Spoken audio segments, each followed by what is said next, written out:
He was a 23-year-old man, probably on the streets in a place he shouldn't have been. And another individual took a 9mm pistol, put it over his left ear, pointed upward, and pulled the trigger. I saw him. I was asked to come see him about a year later. I drove down south. He was in a bed. Really nothing worked.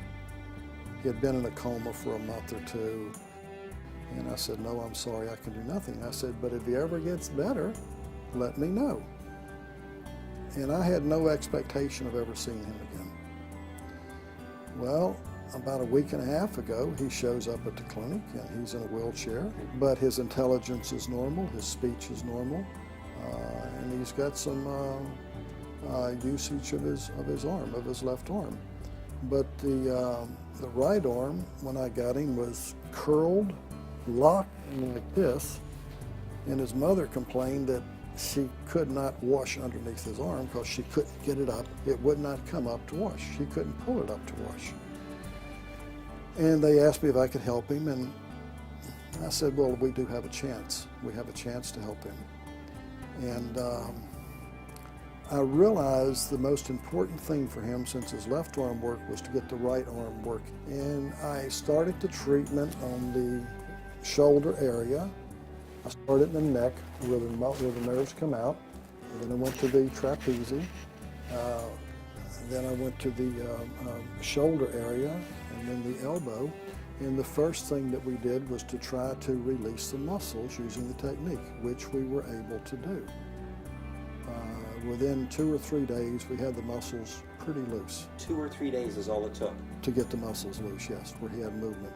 And then we started working what's called the motor points. These are acupuncture points that tend to stimulate the muscles to work. At this point today, we've got him where he can pick his arm up about that far, which may not seem like much to us, but to him, tremendous. It's just his life. I Sure. mean, he's just his mother had been over and started kissing my nurse's knees when he picked his arm up the first time. She was sitting in a chair next to her. She was that happy. But then we were able to get the elbow to come out and come back in.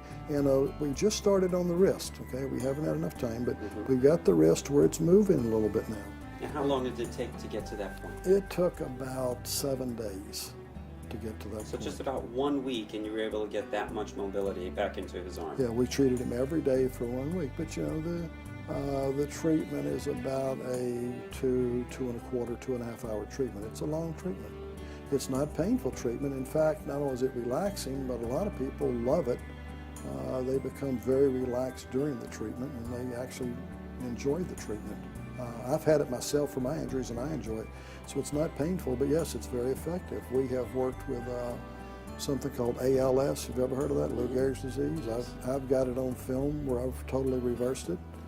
I took a lady, you know, out of a wheelchair, but you'll see, and she's walking around. And a gentleman, if it starts in your throat, you usually have about a year to live, and we were able to bring the voice back, and no one ever comes back. But we work with polyneuropathy, peripheral neuropathy, all types of neuromuscular disorders, Kennedy's disease, many things, Parkinson's. But we also do a lot of work with cancer. And through the use of the super complex homeopathic that we use, in addition to the immunoenhancing technique that I've developed using this, along with the intravenous work of this complex homeopathic, we've had very good results, and we have some good studies that have been done on this product to show that laboratory studies that show that, number one, it's non-toxic at any level. That was the University of California at Irvine that did that study. And number two, it boosts the immune system. I think 45 minutes after the IV, the immune system, the natural killer cell, which is what gets 362% increase.